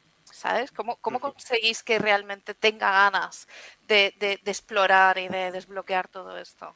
Pues mira, al principio teníamos un enfoque mucho más convencional hacia la narrativa y la exploración. Lo típico, encontrar documentos, notas y demás. Este enfoque es perfectamente válido, pero a nosotros también nos limitaba un poco porque nos obligaba a ajustar, digamos, la narrativa para que todo el mundo dejara sus notas personales por ahí o explicara de viva voz conocimientos generales del mundo del juego. Siempre hablamos de 3 pilares en nuestro proyecto, que son exploración, narrativa y combate. Y la narrativa siempre ha estado como en el centro del proyecto. Entonces, nuestra conclusión fue hacer que la narrativa fuese inseparable de las otras 2 partes, que fuese inseparable de la jugabilidad. Entonces, atamos este sistema de desarrollo de habilidades a la obtención de pequeños fragmentos de historia que se obtienen explorando. Entonces, este formato nos ayuda a que estos 3 pilares dependan completamente el uno del otro y el loop del juego sea más sólido, digamos. Necesitas pasar por la historia para poder conseguir habilidades de combate. Necesitas habilidades de combate para combate y demás. Entonces, es un sistema que también, además, nos permite narrar la historia del juego de una manera más natural, sin renunciar a que la narrativa contextual sea coherente con lo que queremos contar. Equilibrar esto debe de ser toda una faena, ¿verdad? Bueno, como es bastante experimental, hemos pasado por muchas fases de iteración y demás. Pero bueno, ha ido poco a poco, va creciendo y la verdad es que estamos bastante satisfechos con la forma actual. Me encanta. Y otra cosa que me encanta es el apartado audiovisual.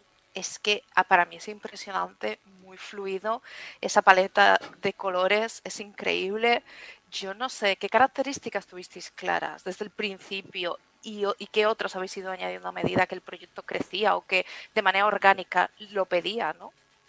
Pues mira, después de lo que es la narrativa y lo que comentábamos, ¿no? El concepto troncal del cual salen todas las cosas, la estética fue lo siguiente que definimos y prácticamente no ha sufrido cambio desde entonces. Yo hace años ya, pero trabajé durante muchos años como diseñador gráfico y animador, por lo que a la hora de afrontar el proyecto tenía claro que tenía que aprovechar un poco esa experiencia si quería que el juego llamara un poco la atención. Entonces, una de las primeras cosas que decidimos y seguimos haciendo a día de hoy es generar todo lo que es el concepto del juego, el concept art, podríamos llamarlo, directamente en el motor, en Unreal, para asegurarnos de que lo que tenemos en mente es realizable. O sea, partimos de la base de que si lo podemos hacer en Unreal, lo podremos optimizar para que más o menos se vea de esa manera. Y justamente la semana que viene vamos a publicar un pequeño artículo sobre el arte y sobre cómo trabajamos tanto en Steam como en nuestro blog de nuestra web. O sea que, si queréis, ahí estará. Eso es muy interesante. Me encanta ver los procesos que seguís en el desarrollo, porque además hay como muchísimos detalles que se ignoran, entre comillas. Cuando digo ignorar es que a lo mejor el público no los tiene tan a mano, no sabe cómo se ha trabajado esa parte del videojuego que es tan imprescindible para que podamos jugarla y podamos decir, madre mía, qué experiencia más placentera o qué experiencia más divertida y demás. Hablando de eso, también habéis tenido una demostración, habéis hecho una demostración pre-alfa que estuvo presente en el Steam Next Fest en otoño de 2022. A mí me gustaría saber qué sacasteis de esta experiencia. Pues mucho, hemos sacado muchísimo de la experiencia. Para empezar, pudimos ver la reacción de muchos jugadores, reforzar puntos flacos y potenciar nuestros puntos fuertes. Creo que la experiencia se va a ver muy realzada tras todas las mejoras que hicimos desde entonces y no puedo esperar a mostrarlo ahora cuando podamos. Tampoco negaré que estábamos muy nerviosos y no todas las reacciones y comentarios fueron positivas, pero bueno, como todo, así es la vida. Y no me arrepiento nada de haber tenido esas perspectivas. No, además, en general la verdad es que nos sentimos muy validados porque, como sabes, hemos comentado el sistema de la base de datos y demás, son cosas que son como muy experimentales y teníamos nuestras dudas de cómo iban a recibirse algunas de las cosas así más particulares del título. Pero, como dice Elías, las críticas servirán para que el juego mejore todavía más, así que encantados. La verdad es que, bueno, otros equipos también nos han comentado la experiencia de tener una demostración, ya sea en un festival online o en presencial, y el feedback de los jugadores suele ayudar muchísimo a eso, a pulir el título, pero que hay que tener mucho cuidado porque hay críticas que son constructivas y otras que no, o sea que también ha debido de ser duro leer ciertas críticas que precisamente no son constructivas, supongo. Supongo que también ayuda el hecho de que cuando eres indie no tienes esa capacidad económica de tener focus group. Y el poder poder ver gente real que no tiene ningún conocimiento de qué va a tocar y ver su reacción natural ayuda muchísimo. Me imagino que sí, yo creo que sí. No sé, aquí habéis comentado eso y me parece una buena opción, y sobre todo lo que estamos comentando, que también es algo online y no hace falta que la persona se desplace, sino que puede entrar en Steam y decir, pues voy a probar demos. Yo soy de esas personas, voy a probar demos. Así que me parece fenomenal. Y antes habéis comentado que vais a sacar un articulito sobre el tema del apartado audiovisual. Me imagino que lo anunciaréis por vuestras redes sociales, página web, etcétera. Y entonces aquí es el momento de espacio publicitario para que nos digáis dónde podemos seguir vuestras novedades y las novedades de Time I Have Left. Pues podéis seguirnos en nuestro Twitter, que es GroundGA, en plan Ground Game Atelier. Y ahí encontraréis también enlaces a nuestra web, a nuestro Discord y, por supuesto, a nuestra página Steam, que es donde colgamos los blog posts, novedades, información. Y, por supuesto, hablando de la página Steam, cualquier wishlist que nos podáis dar nos ayuda muchísimo, así que ya sabéis. Metedlo en wishlist que merece la pena. Exactamente. Pues hasta aquí la entrevista. Muchísimas gracias, Gite y Elías. Muchas gracias a vosotros. Ánimo con el proyecto y bueno, estaremos atentos, atentes a cuando sale la fecha de lanzamiento para poder darle muy fuerte. Gracias. Muchas gracias. Fantástico, muchas gracias. Un placer.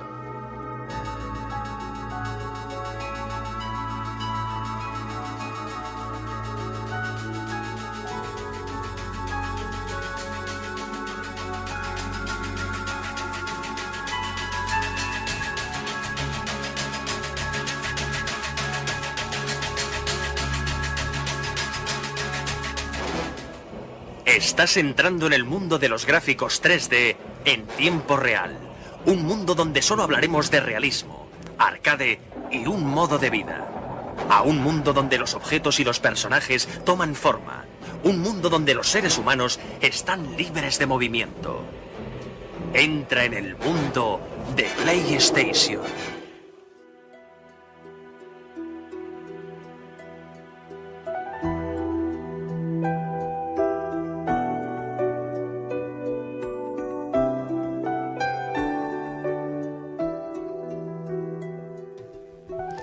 En aquel momento, las heladas notas del Gushin perturbaron la canción de Shenjin. Wei Wuxian bajó la flauta, miró a través y vio a una persona sentada en otra de las crestas del tejado. Su Gushin, sentado horizontalmente en su regazo. Sus ropajes blancos como la nieve eran casi cegadores en la oscuridad de la noche. ¡Ja, Lanchan! Wei Wuxian le llamó con voz fría. Tras el saludo, volvió a posar la flauta bajo sus labios. Ya deberías saber que a estas alturas la purificación no sirve conmigo. Lan Wangji devolvió el Gushin a su espalda, desenvainó a Bigen y se lanzó directamente hacia Shenjin en un intento de destruir la flauta infernal que creaba la música demoníaca. Wei Wuxian giró sobre sí mismo para evitar el ataque y rió sonoramente. Muy bien, muy bien. Siempre supe que llegaría el día que tendríamos que luchar de verdad. Nunca te he caído bien al fin y al cabo. ¡Vamos! Los movimientos de Lan Wangji se frenaron al oír esto. ¡Wei Wuxian! Aunque gritó el nombre con fuerza, cualquier persona sobria habría notado el temblor en la voz de Lan Wangji. Pero Wei Wuxian ya había perdido toda habilidad para juzgar.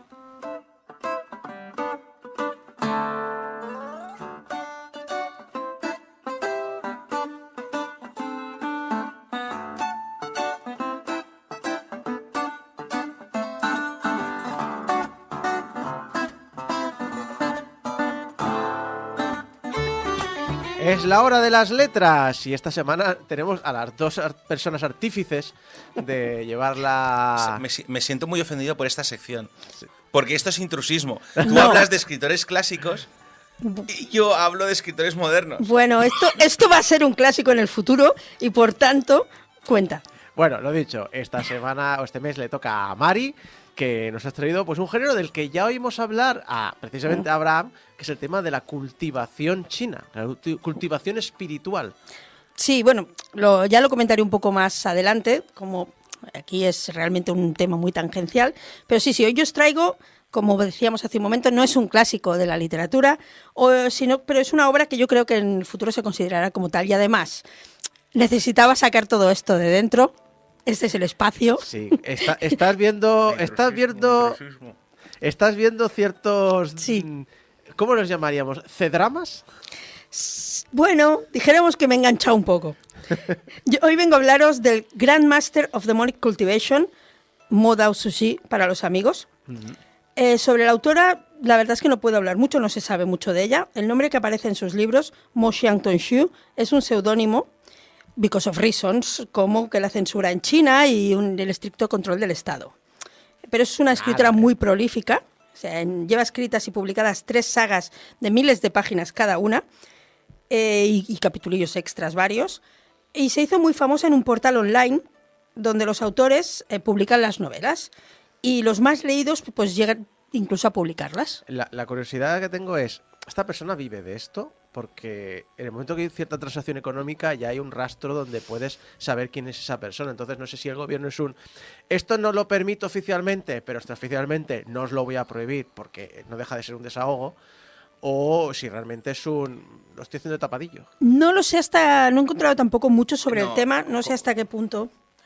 A ver, en la comunidad de web novels es bastante normal firmar con seudónimo, no tanto por una cuestión de censura gubernamental como por una cuestión de censura social.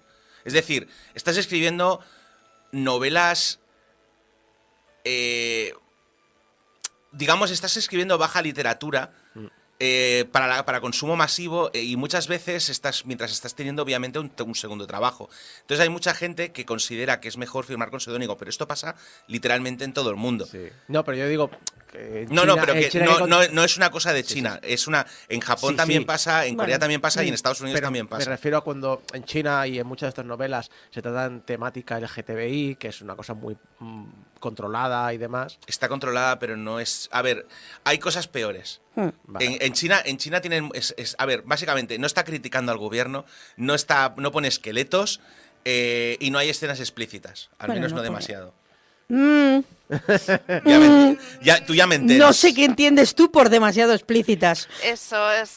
Pero bueno. Que hay- Y esqueletos en estamos hablando del Grand Master of Demonic Cultivation, donde hay necromancia a saco. Hay necromancia, pero no hay esqueletos. Bueno, pero hay posesiones que también es una cosa sí, pero no, que pero es que China es muy específica con el tipo de cosas que no quiere. Pero esta novela la conoce bien Mari, es la que... Y de todas maneras, sí, la autora se gana bien la vida. Sí. No pueden decirlo todos los autores de web novelas. Pero esta sí. Pues este formato, que es un poco como las novelas de panfletos por capítulos del siglo XVIII y XIX, y entonces hace que muchas veces estas historias pueden llegar a cansar por repetitivas, porque vas estirando el chicle porque igual has empezado a escribir y luego se te van ocurriendo cosas y bueno, como los mosqueteros y todas estas cosas en su momento que eran por panfletos. Y yo creo que para esta autora se nota... Entregas. Bueno, sí, pero eran panfletos. Sí, pero era novela por entregas. Es que la web novel es una novela por entregas. Es exactamente lo mismo que Dumas. Eso se nota en algunas obras de la autora, como Heaven's Official Blessing, que a ratos pues adolece un poco de estiramiento de chicle, a mi parecer. Pero, sin embargo, tal vez porque esta es más corta, Modo Sushi es una historia que está muy bien hilada, en la que todo poco a poco va cobrando sentido a medida que las tramas se van cerrando y donde incluso las historias que parecen más externas a la trama principal luego juegan como un elemento que aglutina otros temas, ¿no? Como a veces estas series de televisión que se alargan y como yo no puedo liar a Mulder y Scully en pantalla porque entonces se me rompe la tensión sexual, saco una subtrama de fondo que hace de eco de la de ellos para que, pues hay cosas de estas por detrás que también son bastante interesantes. En esta obra se enmarca, decíamos antes, en lo de la cultivación, pero en realidad se enmarca en 3 géneros de la literatura china, un poco de más a menos. El que más es claramente el danmei, que literalmente quiere decir belleza indulgente, y son novelas de amor entre hombres imposiblemente guapos. Imposible. Es que son todos... El más feo de ellos es increíblemente guapo. Sí, son como dioses, ¿vale? Sí. O sea, tú ves eso y te emocionas, te quedas sin habla y te quedas así, parada completamente porque es que es impresionante. Y luego estamos el resto de nosotros, que es un... Pues, yo ya ni lo intento. Pero también es un xianxia, que es Héroes Inmortales, es decir, es una novela de fantasía, con sus magias, monstruos legendarios, y finalmente es también un wuxia, que son los héroes marciales, que es una historia de cultivación. Y por eso va muy bien que ya hablara Abraham del género en la temporada pasada. Game Over 741, temporada 2, iba a decir 471 porque soy disléxica, pero es 741. Porque en realidad, aunque la novela se centra muy poco en el camino de la cultivación, no es como esas novelas que lo que importa es cómo el héroe empieza cultivando y acaba siendo... Aquí es de fondo, sí que ellos son cultivadores y por tanto es importante conocer un poco las reglas de ese mundillo para entender bien la trama, para saber un poco de qué va todo el tema de los clanes, los núcleos dorados, las armas espirituales, la magia de talismanes, los espíritus, los demonios, pero no necesitas mucho más. Además, si no estás muy versado en el tema, los libros, al menos en la edición inglesa, llevan al final un índice con los nombres de los personajes, que recomiendo no mirarlo porque puede tener spoilers. Los nombres de los personajes, los nominativos, el vocabulario, los lugares en los que está pasando la acción, con lo cual es fácil, si uno se pierde, con tanto, porque una cosa muy graciosa es que cada personaje tiene un montón de nombres, porque puedes tener tu nombre oficial, que no es el mismo que el nombre familiar, que tampoco es el mismo que el diminutivo, pero además está el título honorífico, y también puedes tener un título nobiliario y una posición dentro de tu clan. Y todo eso lo van usando indistintamente. Por ejemplo, tenemos a Long Wangji, que este es su nombre oficial, Lan Shan es su nombre familiar, Han Wanjun es el título honorífico para el resto del mundo, Lan Ergonzu es dentro de su clan, es su título nobiliario, y Ergege para el irresponsable de Wei Wuxian. Porque Wei Wuxian, ya hablaremos un poco de él, es un irresponsable. Madre mía. No, es mucho más fácil de lo que parece, ¿eh? Por hacer una pequeña aclaración, Grandmaster of the Money Cultivation es una novela que asume que las personas que están leyéndola ya saben de qué va el wuxia, con lo cual en vez de hacer una novela de cultivación al uso, simplemente es, bueno, tú ya sabes de qué va la cultivación, no hace falta que te lo explique. No deja de ser una autora que publica para el público chino y luego si tiene la suerte de que sea internacional, guay, mejor, pero sí, pero para su público. Es como un poco como con la fantasía heroica en Europa, que se da por sentado que todo el mundo más o menos conoce las reglas de cómo va un mundillo de fantasía heroica. Ya no hace falta que describas a un elfo. O qué código de honor tiene un caballero. De esas cosas, sí. Es un poco esta idea. Y como decía, lo de los nombres no es tan... Bueno, al menos yo no lo he encontrado tan complicado cuando más o menos le pillas el truco y sabes qué es cada diminutivo y tal. Yo intentaré solo usar un nombre para cada personaje cuando los nombre, para facilitar, pero seguro que he escrito en algún lado el que no, o algún otro, así que sepáis que si dice, ese personaje no estaba, puede que tengan dos nombres. La historia es a la vez muy fácil y muy difícil de resumir.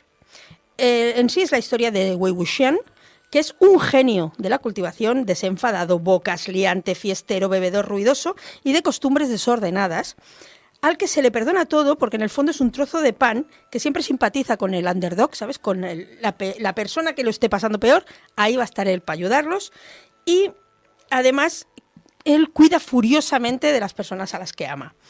Y su destino se cruza con el de Lan Wangji, que es el alumno estrella del clan Lan, que es recto, puro, inexpresivo, ordenado, etéreo y noble. Y de entrada se llevan regular, pues porque uno es un bocas y el otro un escueto. O sea, también voy a decir que sentaros y tomaos un té o algo. Pero bueno, por spoilers que no puedo contar, Wei Wuxian acaba transitando el camino de la cultivación demoníaca y la necromancia, algo que está muy mal visto en general y prohibido para algunos clanes, lo cual le lleva a morir de forma horrible. Pero esto no es un spoiler, porque el primer párrafo de la novela literalmente es ¡regocijaos! ¡Wei Wuxian ha muerto! Vale. Así empieza la novela. Wei Wuxian consigue una segunda oportunidad, siendo resucitado, y sin comerlo ni beberlo se ve envuelto en la resolución de un misterio que, por supuesto, está íntimamente relacionado con su propia historia. Hombre, ya ha salido aquí la Jessica Fletcher. Exacto, porque la novela, en el fondo, es un whodunit, pero también es una buddy movie. Con esos personajes que nos acaban de entender y van juntos a todas partes. ¡Yo siempre cultivo solo!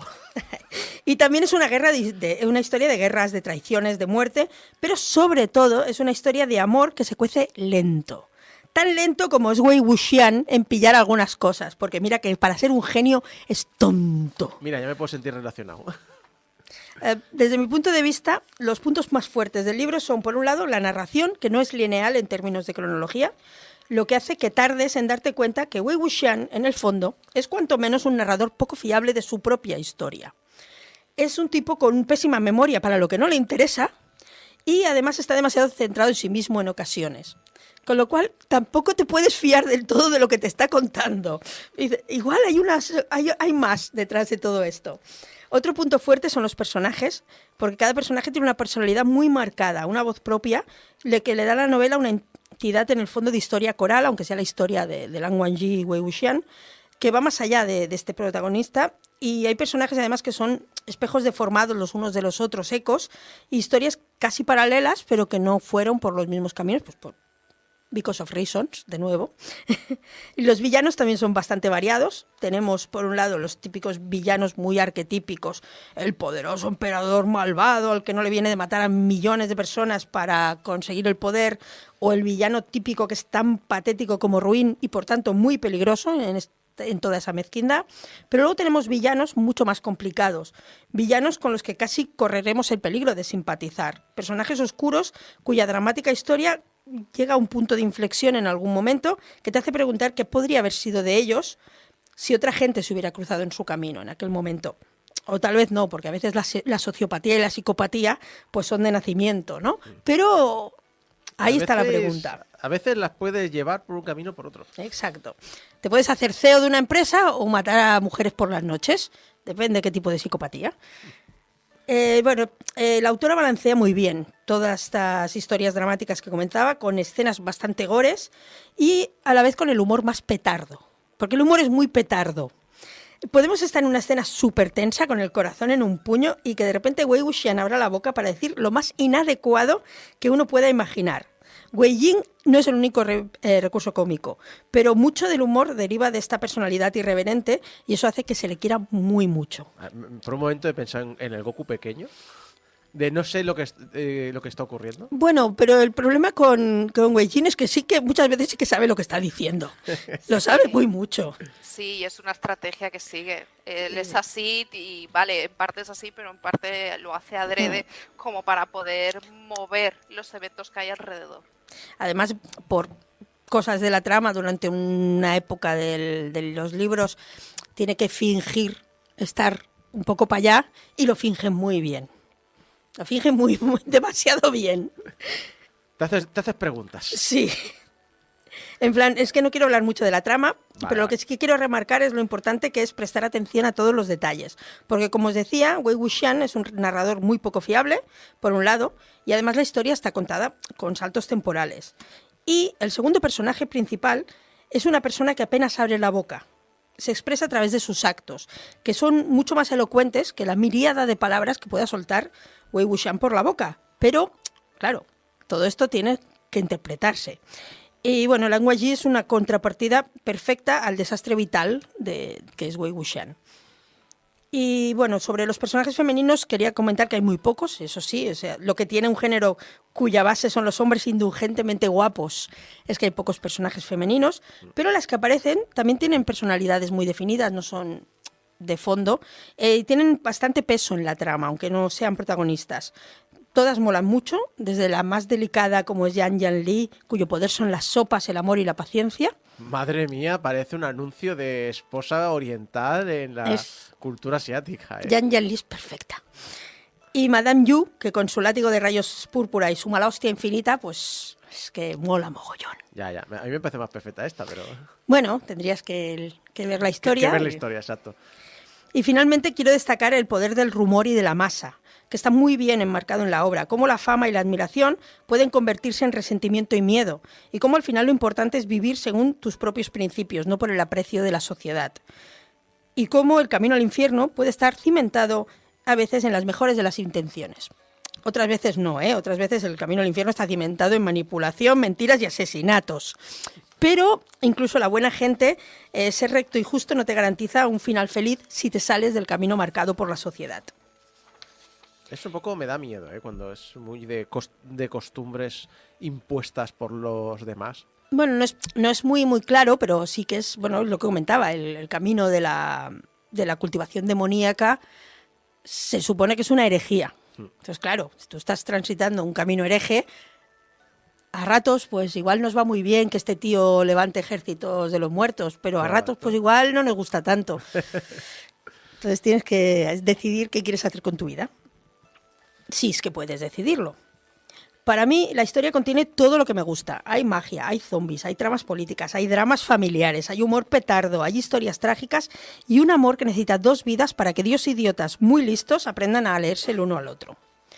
La historia fue tan popular en China, de hecho, que a pesar de la censura, porque el libro, como comentábamos, toca casi todos los temas prohibidos menos los esqueletos, se ha hecho una serie de animación muy bien parida, está muy bien hecha, con el mismo nombre, Modao Sushi, y una serie de acción real, llamada The Untamed, el Indomable, y ambas series siguen la misma historia, los personajes son los mismos, pero cambian un poco la narrativa, por ejemplo, es más lineal, para que sea un poco más fácil de seguir, y por supuesto se saltan todas las escenas explícitas de amor entre los protagonistas.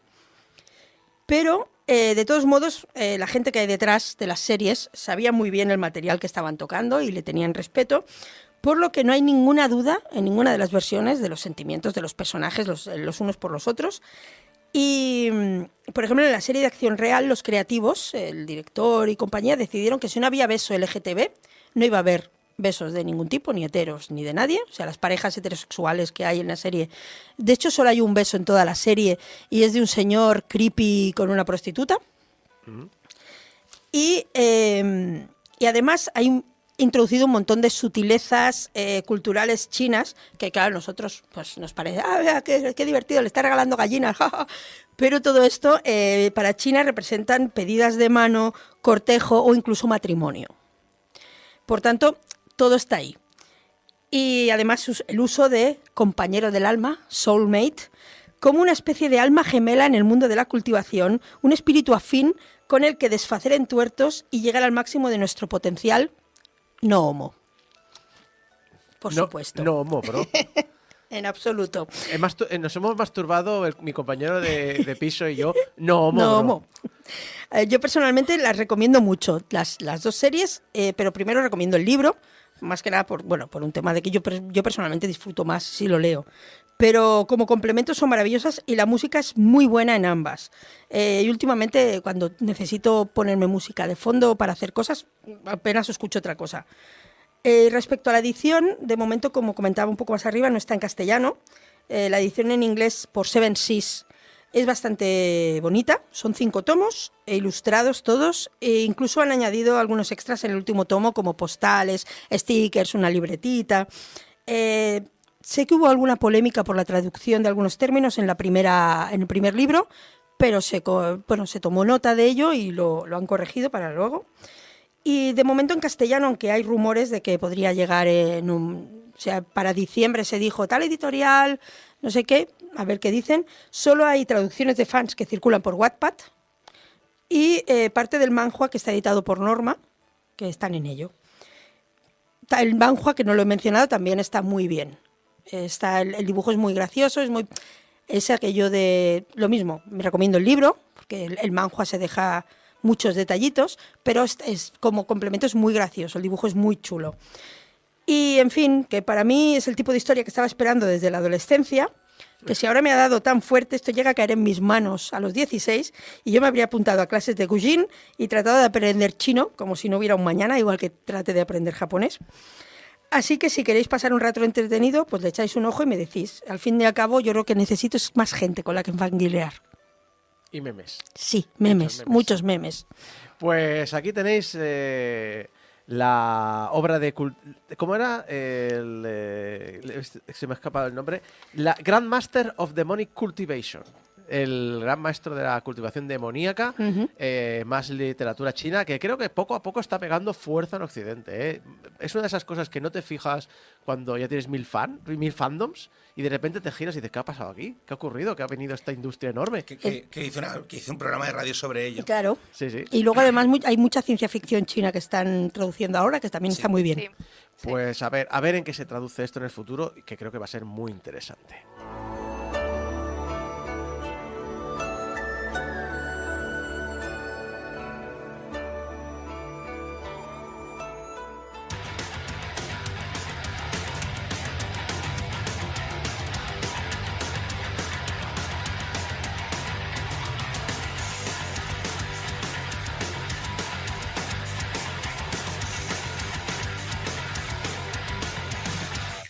Y con esto llegamos al final del programa 777 Jackpot, como han dicho en el chat nada más empezar.